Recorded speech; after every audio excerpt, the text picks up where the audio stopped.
Hola, ¿qué tal estás? Entre los pasados 21 y 26 de julio se celebró en el monasterio de El Escorial la quinta edición del Observatorio de lo Invisible, una escuela de verano que conjuga arte y espiritualidad. A lo largo de las diferentes jornadas ha habido espacio para el aprendizaje y la oración, la creación y la contemplación. 10 talleres prácticos de diferentes disciplinas entremezclados con actividades transversales a fin de completar una semana en la que más de 100 personas entre estudiantes y artistas han podido generar vínculos más allá de sus respectivas disciplinas, tanto en lo humano como en lo divino. En el episodio de hoy vamos a asomarnos a este quinto observatorio de lo invisible y ampliaremos la mirada incorporando otras voces que mezclan arte y espiritualidad. En la portada de Vida Nueva vemos esta semana al pintor y escultor Antonio López, uno de los invitados estrella de la semana artística que se ha desarrollado en el monasterio del Escorial. Sin embargo, no ha sido el único nombre que ha hecho acto de presencia. Quédate conmigo hasta el final para ver cuánto podemos adentrarnos en lo invisible. Soy José Antonio y te doy la bienvenida al 216º episodio. El podcast de Vida Nueva.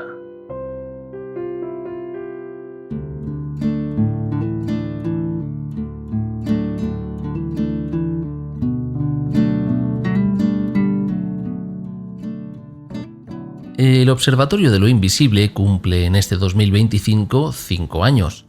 El escultor Javier Viver fue su impulsor y lo recuerda de este modo. La primera aparición del observatorio fue después de la pandemia. Estábamos todavía con el tema de las vacunas y con mucho miedo, y lanzamos la convocatoria y nos sorprendimos del éxito, que había una necesidad de dos realidades. Una es el arte y la espiritualidad, y juntas pues funcionaban perfectamente. De hecho, lo sorprendente es que haya menos cosas de este tipo, porque la tradición que tenemos, si vamos al Museo del Prado, pues no sé si el 90% de las obras que hay son obras explícitamente de arte sacro, ¿no? Entonces, esto siempre en el arte ha tenido una especial relación, ¿no? El arte y la espiritualidad. Javier Viver dice que en el Observatorio de lo Invisible se trabaja a partir de la idea del alumno y que a lo largo de la semana se trata de generar una atmósfera concreta que propicie el volcado mutuo de ideas para que cada cual pueda crear su propia expresión y lenguaje. Una de las artistas que han participado en el observatorio de este 2025 es Rosey Meseguer, que a la hora de presentar su taller de fotografía lo hacía de este modo. Un taller muy experimental, vamos a hablar de la fotosensibilidad y vamos a hacer directamente recetas, ¿no?, tradicionales con estos procesos: cianotipia, marrón mandei, calitípira. Vamos a ver un poco también algunos papeles fotosensibles en blanco y negro.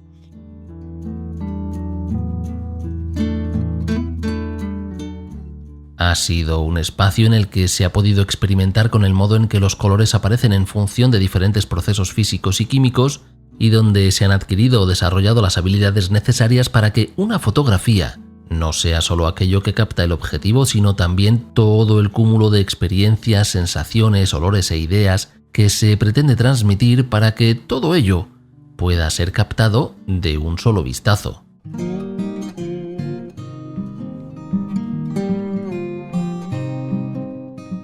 Otro de los talleres, en este caso sobre bajorrelieve, ha estado dirigido por la también artista Matilde Olivera, de quien puedes ver una obra en la capilla de la parroquia de San Juan Crisóstomo en Madrid. La pasión que Olivera siente por el bajorrelieve le permitió también compartir con sus alumnos en estos días su idea de que por la materia es posible una apertura a lo trascendente.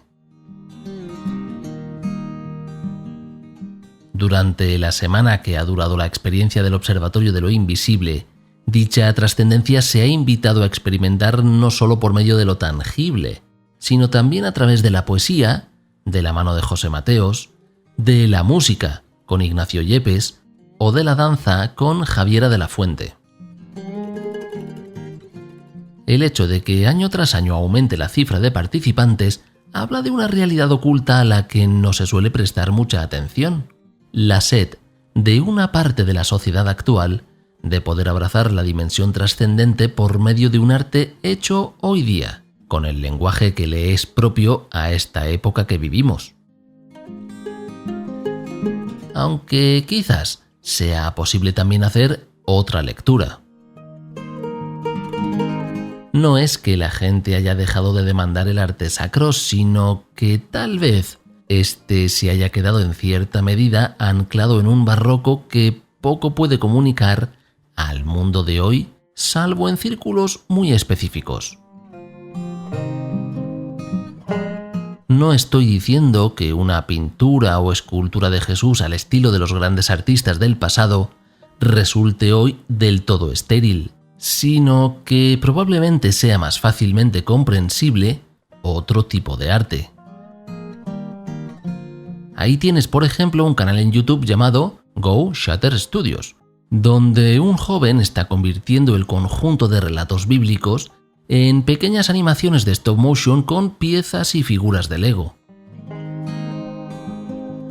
Financia poco a poco sus creaciones por medio de donaciones y luego sube el resultado a YouTube, donde es posible verlas desde cualquier parte del mundo. En este caso, si se tiene un ojo u oído entrenado solo para el reconocimiento de un arte sacro de estilo barroco, como te decía, probablemente se considere a las creaciones de Go Shutter Studios como un mero producto de entretenimiento más. Sin embargo, cuando se acepta que lo invisible, el lenguaje de lo trascendente, adquiere múltiples formas, quizás pueda valorarse de otro modo. Queda radicalmente claro que estas animaciones no están dirigidas al ámbito del arte más académico. Ahora bien, tal vez resulte un poco snob excluir de la trascendencia a quienes se encuentran en otro punto del camino. Go Shutter Studios. Búscalo en YouTube y échale un vistazo para hacerte una idea propia. Te recomiendo la animación del pasaje del Evangelio sobre el enfermo que es descendido a través del techo para que pueda ser curado por Jesús. Cuando lo veas, piensa en la dimensión artística.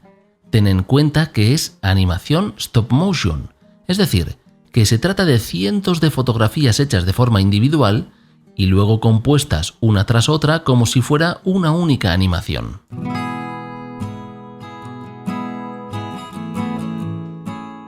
Esta cuestión no es de puro relleno, sino que entronca directamente con el Observatorio de lo Invisible, porque el miércoles 23 de julio tuvo lugar un diálogo en el que Luis Argüello, presidente de los obispos españoles, dialogó de tú a tú con el artista conocido como El Niño de Elche, quien se autodefine como alejado de la Iglesia y de la religión.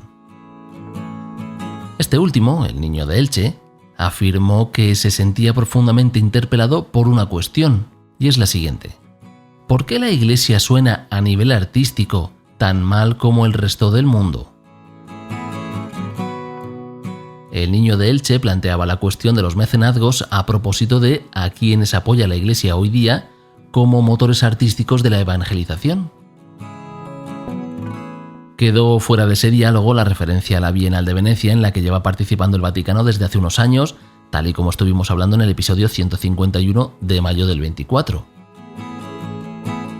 Aún así, en su conjunto, es un cuestionamiento perfectamente válido que no siempre es fácil de escuchar en ámbitos eclesiales. Cuando una parroquia, un colegio o una comunidad religiosa encarga una determinada obra de arte, ¿cuál es el propósito de la misma? Recuerda que desde hace cientos y cientos de años se utilizaban las técnicas pictóricas para ayudar a la gente iletrada a comprender los pasajes bíblicos que escuchaban o las referencias a lo divino. Las vidrieras, por ejemplo, eran como las plataformas de streaming en aquella época, y la muchedumbre las contemplaba con admiración porque les permitía acceder a aquello que les quedaba lejos por diferentes motivos.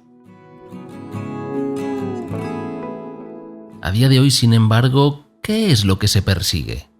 ¿Acaso es posible que en algunos lugares se haya caído en una suerte de onanismo artístico que únicamente conduce a la autocomplacencia de quienes ya conocen aquello que están viendo o escuchando? En ese caso, el Observatorio de lo Invisible se presenta como un espacio desde donde poder cuestionar otro modo de dirigirse hacia la trascendencia. Pero surge entonces un bache en el camino cuando caemos en la cuenta de que esas nuevas hornadas de artistas que desean comunicar experiencias de religación también necesitan pagar el agua, la luz y la comida que consumen. Es decir, necesitan ingresos con los que subsistir. Y si estos ingresos solo provienen de entornos eclesiales que desean experimentar el arte desde la misma clave que hace 500, 600 o 700 años, entonces puede que se esté mutilando un don expresivo con el que no todo el mundo nace. Se hace necesaria, por tanto, una pregunta. ¿Puede la Iglesia ser en parte responsable de la caída en desgracia del arte sacro? ¿O acaso todos los balones vienen de fuera, de una sociedad secularizada? En esa misma línea, el arzobispo Luis Argüello decía en ese mismo espacio que el problema no es el ateísmo, sino la indiferencia. Obviamente, la industria del entretenimiento ha colapsado a gran parte de la humanidad con un constante y fulminante catálogo de espectáculos que saturan lo emocional, lo afectivo y hasta lo racional. Pero no a todo el planeta. Una enorme proporción de personas sigue teniendo sed por una realidad diferente, menos cínica y violenta, más al estilo del reino de Dios, aunque tal término pueda generar reacciones adversas en ese mismo grupo. Ahí, ¿cómo habla la Iglesia? ¿Cómo es el arte que fomenta? De igual manera que existen obras de arte carentes de vida, de alma, de sustrato que mueva o conmueva, nos encontramos en un momento histórico adecuado para preguntarnos si acaso no estaremos fomentando un arte sacro vacío de evangelio.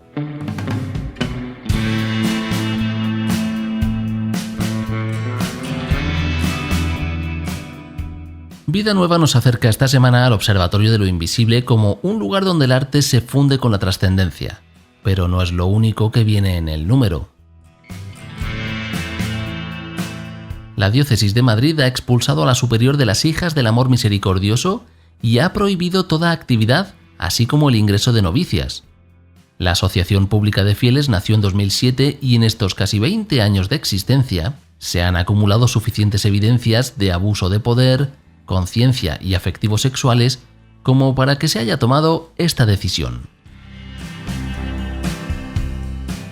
El pasado 25 de julio, fiesta del apóstol Santiago, el arzobispo de Santiago de Compostela, Francisco Prieto, habló durante la homilía de la dignidad de los migrantes y pidió que no se les criminalizase colectivamente.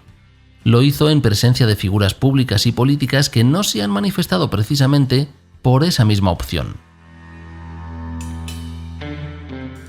En la aldea cisjordana de Taibé, cuya población es enteramente cristiana, se producen ataques sistemáticos con el fin de amedrentar a los habitantes y que estos huyan para que el sueño de Netanyahu de un Israel solo habitado por judíos se haga realidad. El párroco de Taibé dice que no es capaz de imaginar la tierra donde nació Jesús sin el nacimiento de una nueva generación de sus discípulos. Estas y muchas otras noticias las encuentras en la edición 3422 de Vida Nueva.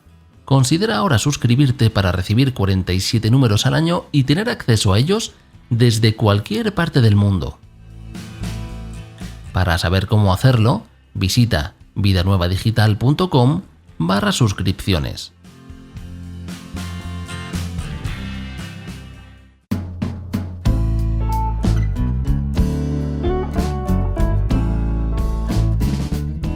Siguiendo la estela de la información sobre el Observatorio de lo Invisible, en esta segunda parte vamos a seguir explorando el arte sacro, pero lo vamos a hacer desde otra perspectiva. Y es que lo vamos a examinar como un elemento con el potencial de contribuir a la unidad de todos los cristianos. Vamos a comenzar hablando de Arvo Pärt, un compositor estonio de música contemporánea. A menos que seas una persona versada en la materia, es probable que no sepas de quién estoy hablando, que sea la primera vez que escuchas este nombre. Te propongo otra cosa. ¿Has oído hablar alguna vez de John Williams? Seguro que sí. Ha compuesto los temas de muchas películas famosas como Indiana Jones, Superman, Tiburón, Harry Potter o Star Wars. Bueno, pues Arvo Pärt estuvo ocupando hasta 2019 el primer puesto como compositor contemporáneo en la lista de los más interpretados del mundo, hasta que en ese momento, en 2019, John Williams ocupó esa posición. Quiero decir con esto que, aunque la mayoría de gente no haya oído hablar de Arvo Pärt, se trata de un nombre muy conocido y reconocido en los ambientes especializados. Tanto es así que en 2017 se organizó en Nueva York un ciclo de conferencias sobre él con un título que va totalmente en la línea del episodio de hoy, porque llevaba por nombre Hacer sonar lo sagrado. Y esto es así porque la música de Arvo Pärt está impregnada de una experiencia trascendente. Este compositor estonio desarrolló una técnica llamada tintinnabuli, por medio de la cual ha conseguido durante mucho tiempo que la materialidad del sonido pudiese dirigir al oyente hacia la inmaterialidad de lo divino por medio de la resonancia.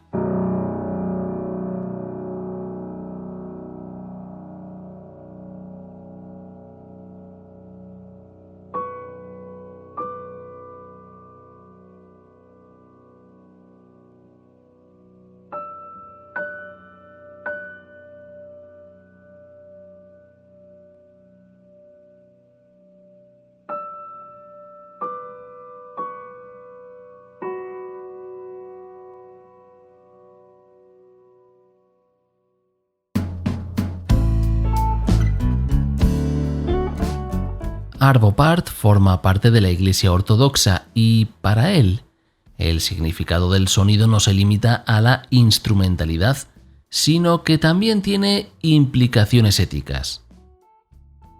You can kill people with sound. Puedes matar a alguien con sonido, y si puedes matar, tal vez haya algo en el sonido que sea lo opuesto a matar. Opposite of killing.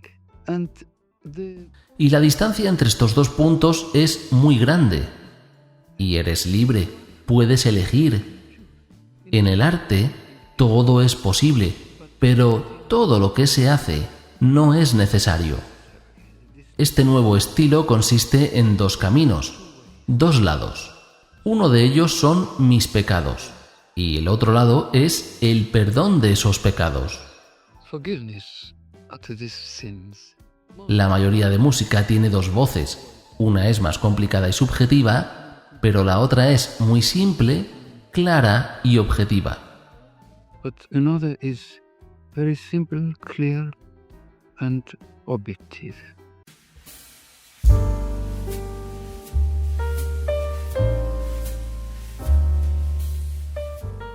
Ese estilo es la técnica tintinnabuli que te decía antes y puede que la hayas escuchado porque ha sido incluida en una lista enorme de películas. La delgada línea roja, Soldados de Salamina, Norte y Sur, Los fantasmas de Goya, El buen pastor, las series Sobrenatural y Numbers e incluso Los Vengadores, la era de Ultron. Un arte sacro que ha conseguido hacerse un espacio hasta en productos de consumo masivo. Para sumar otro nombre que proviene de la Iglesia Ortodoxa, vamos a hablar de la pintora estadounidense Christina Sage. Aunque la artista nació en los Estados Unidos, su familia había emigrado desde la Galicia ucraniana por motivos muy similares a los que todavía estamos viendo hoy día. Christina Sage bebió de las tradiciones ucranianas y sus pinturas están basadas en iconos bizantinos desde una perspectiva de hoy día. El propósito de estas pinturas, si te fijas en el cristianismo temprano, donde la gente no sabía leer, el propósito era didáctico. Así que tenías que ser capaz de identificar los protagonistas en sus respectivas historias en función de las pinturas que tenías frente a ti en los muros de la iglesia. Porque en los primeros tiempos la gente no leía y quienes lo hacían solo leían unas pequeñas inscripciones que eran abreviaturas. Así que, si leías podías saber quiénes eran, pero si no leías, tenías que ser capaz de identificar a esos protagonistas en función de las especificidades del icono. Como artista contemporánea, tienes que producir estas pinturas de este modo porque así están concebidas para su uso litúrgico. Pero una de las cosas que tienes que empezar a preguntarte como artista contemporánea es: de acuerdo, esto es genial, pero no quiero pintar algo que se ha hecho 1.000.000 de veces. ¿Qué le voy a aportar yo? Así que empecé a hacer piezas contemporáneas que derivaban de iconos tradicionales y a forzar los límites de las cosas que puedes dejar y las cosas que puedes eliminar.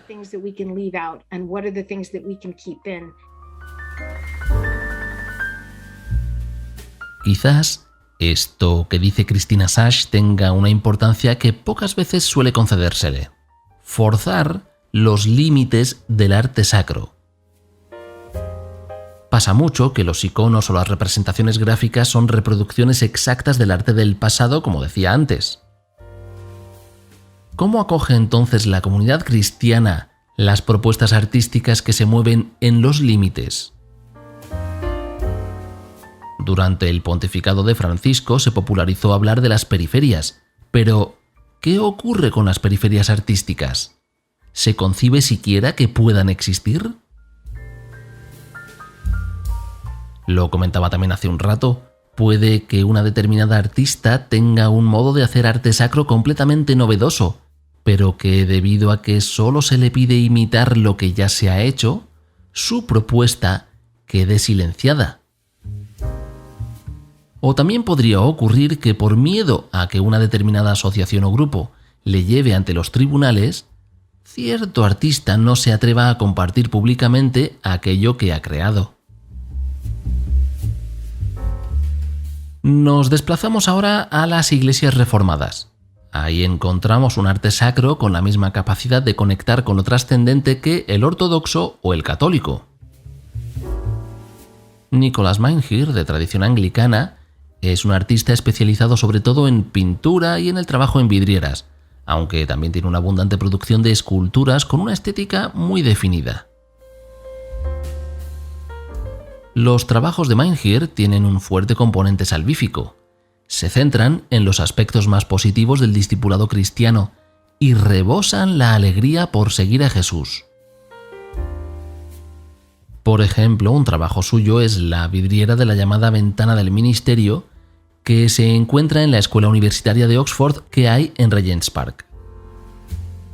En el centro del diseño se encuentra la mano de Cristo con un pedazo de pan roto. A la izquierda de la misma, una multitud dispuesta a ser alimentada. La mano, a su vez, conecta con un Cristo que lleva una bandeja de panes en la otra mano. Jesús está caminando sobre las aguas y detrás de él se puede ver una barca agitada por las olas. El agua desciende hacia la escena inferior donde los pies de Jesús son lavados y secados con el pelo de la mujer, y encima de toda la escena se muestra la liberación de la esclavitud por medio de unas cadenas que se rompen. Es una vidriera de arte sacro tan potente que, de hecho, regresa a la concepción original de este tipo de arte: contar historias que remuevan las entrañas. Nicholas Meinghier narra de este modo de dónde surge su modo de hacer arte. Probablemente a la edad de 8 años o incluso antes de eso, me di cuenta de que era posible ver a través de los reflejos brillantes en la superficie del agua y darse cuenta de que había peces.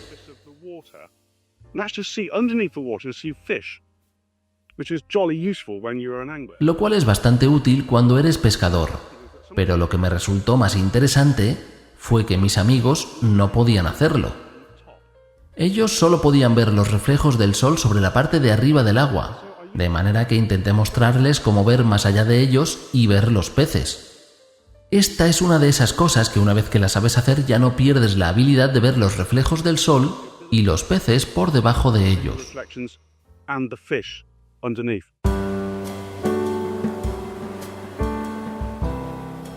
Así es la producción artística de Nicolas Meinherr.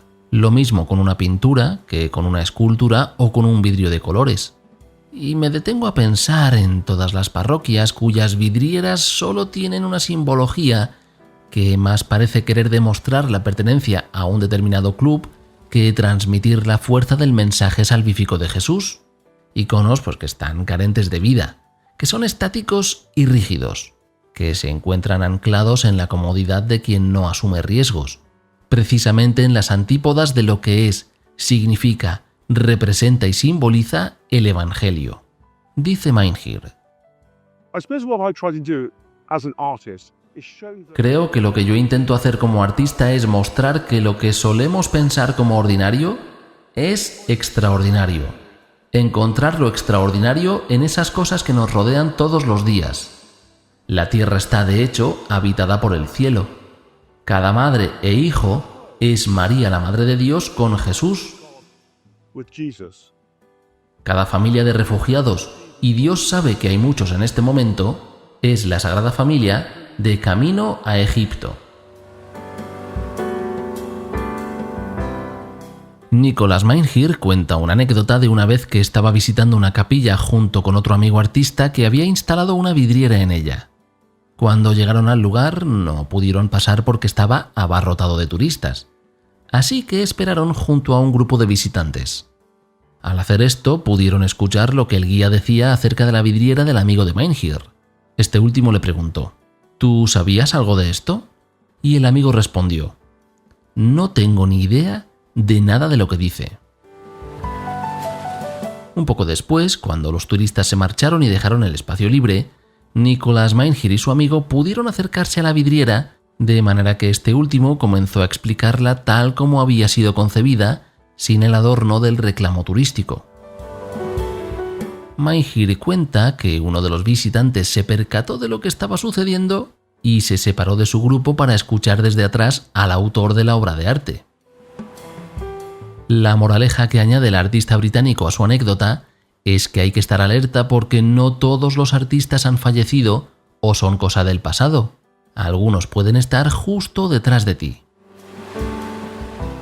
Esa anécdota encierra un mensaje que va más allá de la simple curiosidad del momento. El arte sacro cristiano no es un feudo exclusivo de ninguna de las denominaciones cristianas, de manera que la sed de trascendencia podría eventualmente llegar a ser saciada por obras que provengan de tradiciones distintas a la propia. ¿Y no es ese un espacio propicio para el diálogo interreligioso? Permite descubrir que los anhelos de la cristiandad son esencialmente los mismos a pesar de los aparentemente insalvables muros que los dogmas y las estructuras han levantado con el paso de los siglos. Y de ahí emerge otra pregunta, una más que añadir a la lista de cuestiones que van surgiendo en este podcast. Acabo de recordar hace un momento esas vidrieras que podemos encontrar en la actualidad en multitud de templos católicos que no cuentan historia alguna, sino que son meros adornos figurativos con una carga semántica muy poderosa.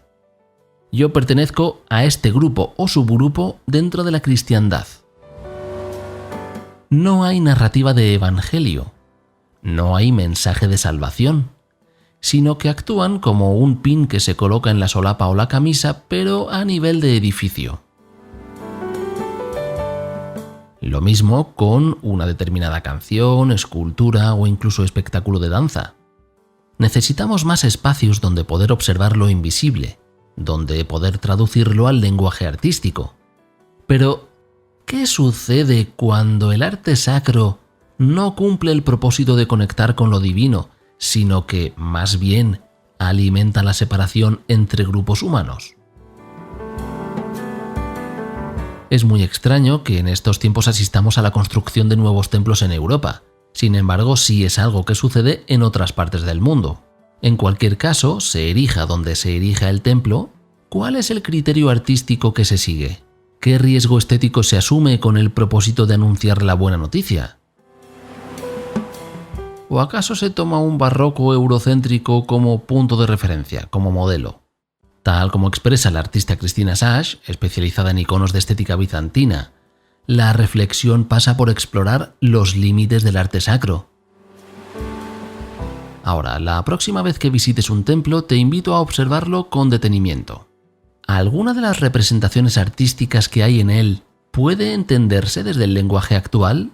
¿O solo pueden ser admiradas como piezas estéticamente interesantes, pero vacías de contenido para el mundo de hoy?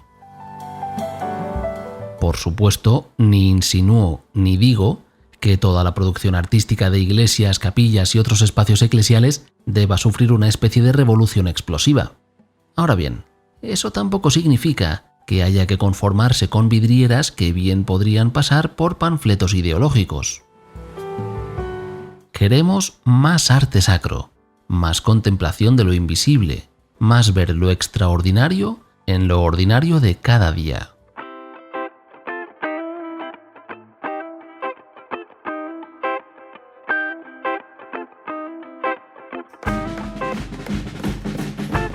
Además de la celebración del Observatorio de lo Invisible, esta última semana han ocurrido muchas cosas en el panorama eclesial.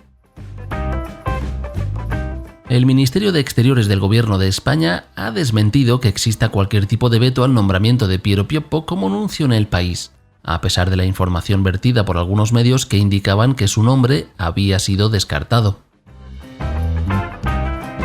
La Iglesia mexicana, con motivo del Día Mundial contra la Trata de Personas, alza la voz y pide acompañar y orientar para que nadie sea engañado ni enganchado hasta convertirse en víctima de la trata. En la misma línea, la red Clamor ha expuesto que las estructuras sociales, políticas y económicas injustas son factores generadores de caldos de cultivo y miseria que propician la explotación, incluyendo la trata de personas. Puedes leer sobre todo ello y mucho más visitando vidanuevadigital.com.